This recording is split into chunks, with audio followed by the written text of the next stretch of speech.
დილიდან პოლიტიკური შეფასებების თემა ელენა ხოშტარიასა და გედევან ფოფხაძის მიერ შიმშილობის შეწყვეტა და ოპოზიციური პარტიების ნაწილის გადაწყვეტილება. 8 ოპოზიციურმა პარტიამ კიდევ ერთხელ განაცხადა, რომ თვითმმართველობის არჩევნებში მონაწილეობას არ მიიღებენ. ამ გადაწყვეტილების შემდეგ ელენა ხოშტარიამ და გედევან ფოფხაძემ შიმშილობა შეწყვიტეს.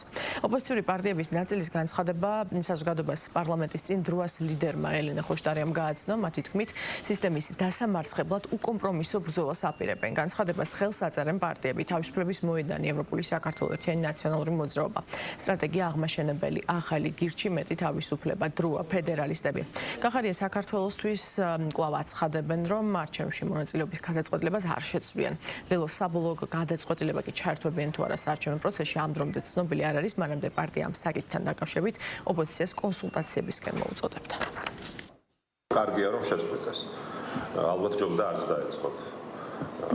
იმიტომ რომ მე ხარ ოდესაც ირჩევ პროტესტის ასეთ ძაფრ ფორმას, რასაც ქვია საკუთარი ჯანმრთელობის, ასე ვთქვათ, ხარჯზე იბრძოლო რაღაცის წინააღმდეგ და ვიღაცის წინააღმდეგ და ეს ვიღაც ამ შემთხვევაში არის ოპოზიცია.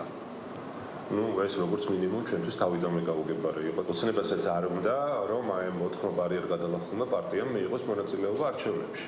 არჩევნები გვინდა, მაგრამ სპეცოპერაციაში მონაწილეობა და მოღალატეთა და კრიმინალთა ბანდის სქემაში ჩაჯდომა და მათი ცირედით მაინც ლეგიტიმაციის მინიჭება, რა თქმა უნდა, არ გვინდა. უკვე ამდენმა პარტიამ და მათ შორის ორმა გამარჯვებულ პარტიათაგან ყველაზე უკეთესი რეზულტატის მქონე პარტიამ განაცხადა, რომ არც ერთ შემთხვევაში ოფიციალურად, იურიდიულად, დოკუმენტით განაცხადა, რომ არ მივიღებთ ამ სპეცოპერაციაში მონაწილეობას.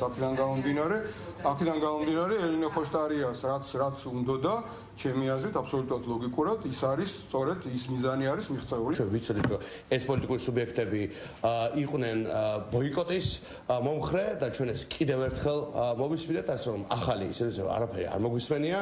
მე ვფიქრობ, სამწუხაროა, რომ გაგრძელდა ბრიფინგებით საუბრის ტრადიცია. ეს სამწუხარო მითხრეს იმ ფონზე, როდესაც ჩვენ ქონდა რამდენიმე რაუნდი საკმაოდ საინტერესო მოლაპარაკებებისა. ჩვენ საბოლოო პოზიცია საზოგადოებას შევთხოვინებთ სწორ დროს და ამაზე ძალიან ღიად ვისაუბრებთ, იმაზე თუ რას ვაპირებთ, რატომ ვაპირებთ. მე არ ვიცი გულში რა აქვს ელენა ხოშტარიას, ამას ვერ გაიგებს ვერავინ საკმაოდ რთული ამოსაცნობია ან გედი ფოფხაძეს, მაგრამ ფაქტია, რომ თავი გამოიჩინეს, თავი დაანახეს, გერმანიის ელჩიცისტუმრეს, მაგრამ რეალურად არაფერი შეცვლილა, ვინც არაპირებდა არჩევნებში მონაწილეობას, ისინი არაპირებენ არჩევნებში მონაწილეობას. თვითონ არსია აი ამ პროცესისა, მე მგონი მაინც არის გარკვეული მესიჯების გაგზავნა იმ მიმართულებით, საიდანაც ფინანსები და პოლიტიკური მხარდაჭერა ჩამოდის. დაწყება იყო კონკრეტულად დაკავშირებული მათი, ესე ვთქვათ, გენერალური აქციების ასაწევად ზემოთ. მაგრამ ნახეთ, რომ ეს აქციაც პრინციპში ფიასკოთი დასრულდა და თვითონ ან აქციის მიმდინარეობის დროსაც აქციის მონაწილეები პოზიციურად დაუპირისპირდნენ ერთმანეთს.